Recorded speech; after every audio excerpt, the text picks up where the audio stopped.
I'd say there's been a radical change over the last 10 years.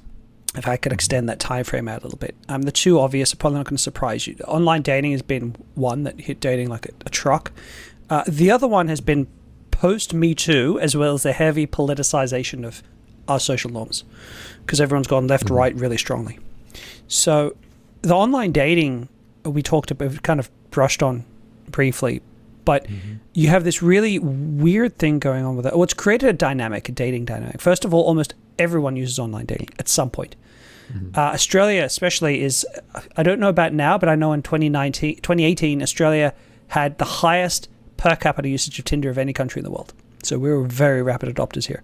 And it's still a very high usage, and yet the satisfaction with online dating is an all-time low. Everyone hates it, but everyone uses it. And it creates this interesting dynamic for men. If I think about the average 25-year-old guy, an average 24-year-old guy is happy if he has the opportunity to sleep with a new girl every week. Sleep with 2 women every week, 3 women sometimes. Hell, why not?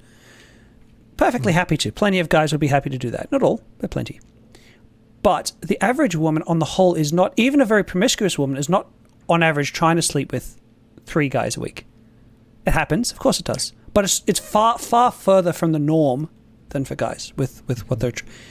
This means that when we just talk about sex and sexual satisfaction, getting sexual needs met, a very tiny percentage of men can satisfy the sexual needs of a very large percentage of women.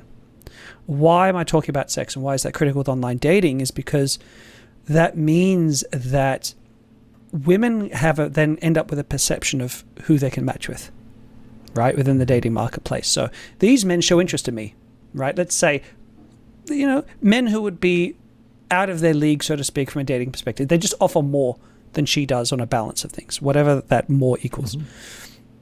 But of course, because men are the advantageous, inclined to be promiscuous. Yes, they'll take advantage of an opportunity, sexually speaking. And so the difficulty is that that's who women are consistently matching with. Now, so that leaves men consistently with online dating feeling like no one wants to date me, as an average. Most men feel like that. Probably 70% of guys. About half guys just get no matches on online dating. It's horrific. Well, and if you're under 6 feet, you just lost, what is it, all but 17% of the women on the apps don't even see you. Now that the apps ask for them. Like ridiculous. Now that the apps ask for height. I think that was a very poor move to make. But we can get into that. But that's only made things worse. But on the flip side, women are left feeling like no one wants to be in a relationship with them. So there's a particular type of pain that women feel that I don't think is any better, or it's commensurate with the pain men feel, but they're feeling like I'm not worth dating. And every man in the world just wants to have sex with me and then disappear. That's the basic. Because that's the men they're exposed to. Because that's the men they're exposed to. Well, and what I find is the problem with the dating app from a mental health and connection standpoint is either it's a huge hit to your self-confidence because this app is now a barrier that plays you like it's an access point. It gamifies this thing and tells you it can do a thing that it will not do for you for most guys. And then the guys that are filling that need, those guys that are more than happy to go on 6 dates a week and sleep with however many women a week, they become so jaded and out of touch with the physicality of connection. Yes. Sex becomes so commodified that it takes me sometimes months with those guys to get them to accept that the way they're showing up to date is why they can't find real relationships. Yes.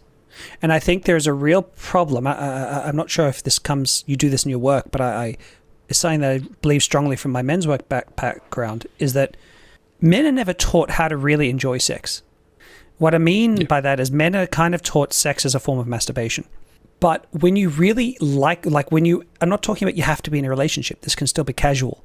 But when you really connect with and like that person and have this really amazing little moment with them and connect and you're kind of on the same wavelength, the intimacy, the how good that whole experience can be, physically, emotionally, how much you pull out of that goes up dramatically.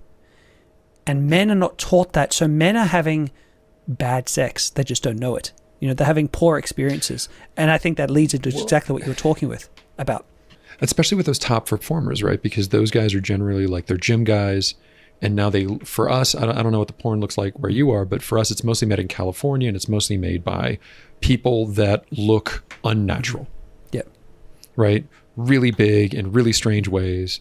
And then porn is cut to the exciting bits for guys, as opposed to the actual fun bits, which is everything leading up to that.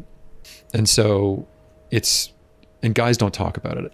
Like here to this day, like we were founded by a bunch of like uptight Protestants and Germans, right? So like we don't talk about much like we should. I remember my family was very open about sex, so I could talk about it early, and I think it's part of why I did so well in college. But I remember being in the military, and these guys my favorite one was when I was stationed in England, and these are guys that are paid to work out. Okay, they look decent, they've got an accent, they can do very well if they want to. They would come in and they would brag like guys do. Oh man, what happened this weekend? Oh yeah, man, I met this girl and I banged her. And I remember the first time I asked, like, well, was she any good? Did you have fun? And everybody just stopped and got incredibly awkward, and no one knew what to say. And it's because the exposure that we get, like by not talking about these things, by not teaching the fun and breadth of what sex can and should be, we're really setting these guys up for failure, because they're doing everything they're seeing. They're doing where they're getting the feedback, and it doesn't work. Yeah.